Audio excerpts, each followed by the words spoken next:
देश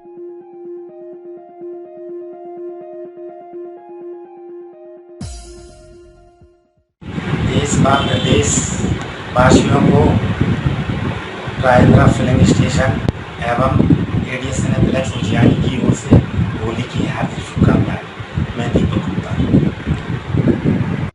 नमस्कार, आप देख रहे हैं वाइट रे न्यूज। बढ़ते हैं खबरों की तरफ। शहडोल जिले के बूडर में आयोजित हुए अखिल भारतीय कवि सम्मेलन में कवियों में जमकर रंग जमाए। कवि सम्मेलन में देश के विभिन्न स्थानों से पहुंचे सुप्रसिद्ध कवियों ने हास्य, वीर, व्यंग व गजल के साथ शानदार प्रस्तुति की। जिले के कोयलांचल नगरी बूडर में बीती शाम देश के सुप्रसिद्ध कवियों की जमघट लगी। देश के जाने माने कवि शंभू शिखर, संतपल सरल, यशदीप कौशिक, गौरी मिश्रा व प्रियंका रॉय की शानदार प्रस्तुति ने श्रोताओं को घंटों बांधे रखा। हास्य, वीर और व्यंग के अनुपम समावेश में हुए इस कार्यक्रम का श्रोताओं ने जमकर आनंद उठाया। खास बात यह रही कि कोविड महामारी के बढ़ते संक्रमण को इस दौर में आयोजक मंडल ने भी कार्यक्रम में आयोजन की पूरी सावधानी बरती। सोशल डिस्टेंसिंग को लेकर की गई बैठक व्यवस्था, मास्क की अनिवार्यता के साथ ही प्रशासनिक दिशा निर्देश के पालन का ध्यान रखते हुए सभी व्यवस्थाएं दुरुस्त थीं। कोयलांचल में हुए इस आयोजन ने न सिर्फ जिले का गौरव बढ़ाया, बल्कि देश के सुप्रसिद्ध कवियों ने भी इस आयोजन को लेकर श्रोता व आयोजक मंडल का जमकर तारीफ की।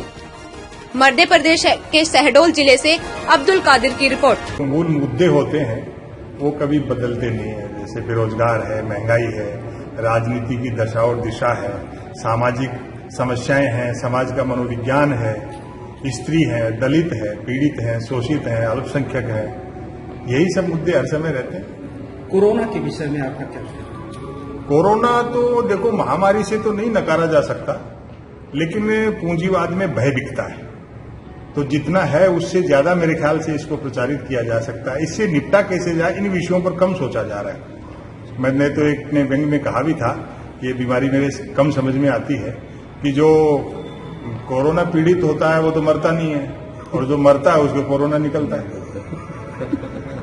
बिल्कुल सही। अब जैसे वैक्सीन का लगाना हो, ये सब सरकार की जिम्मेदारी है, सोशल वेलफेयर सरकार की जिम्मेदारी है, तो वो किसी बिना तनाव के होना चाहिए, सहजता से। जैसे और तमाम दवाइयां पहले भी दी गई, महामारियां आई, उनसे निपटा गया, लेकिन इस तरह का वातावरण दवाई बीमारी को लेकर के तो हड़बड़ी समझ में आती है, लेकिन दवाई को लेकर के इस तरह की चीजें जो है ये समाज में एक अच्छा संदेश नहीं देती। काव्य के रूप में आप जो है कोरोना का एक संदेश दे दें। कवि सम्मेलन कोरोना की वजह से इतने बंद हैं, तो हम तो सोचते हैं कि जल्दी से सब लोग वैक्सीनेशन लें और कोरोना की जो गाइडलाइन है उसका पालन करें और ये कवि सम्मेलन चलें, क्योंकि दो चीजें कवि सम्मेलन में होती हैं, एक तो लोग हंसते हैं और एक ताली बजाते हैं। तो हंसने से तो इम्यूनिटी पावर बढ़ता है और ताली बजाने से वायरस मरता है।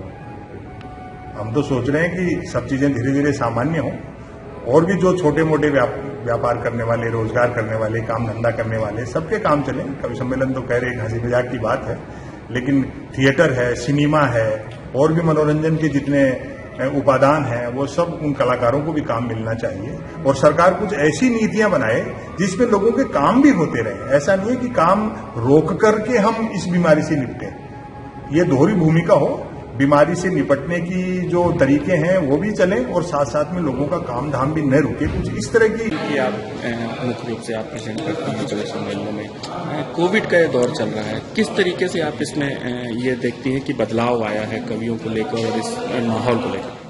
मुझे ऐसा लगता है कोविड के बाद से केवल कवियों में ही नहीं बल्कि इंसानियत में भी बदलाव आ गया है।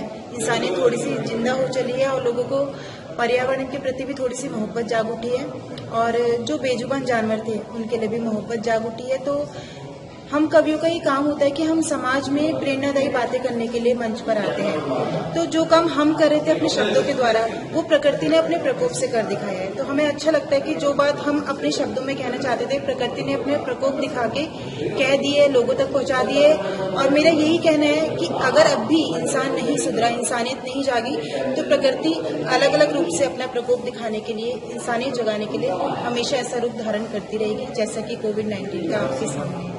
प्रशासन और सरकार के लिए आपका क्या संदेश है?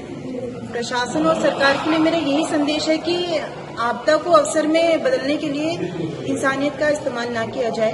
इंसानियत को जिंदा रखने के लिए खुद को भगवान न बना करके बल्कि इंसान बन जाए इंसान, तो वो ज्यादा बेहतर है। भगवान तो धरती पे स्वयं आ जाते हैं जब लोग इंसान से ज्यादा भगवान बनने की कोशिश करते हैं। तो इंसानियत का इस्तेमाल ना हो, मेरा बस ये कहना है। ठीक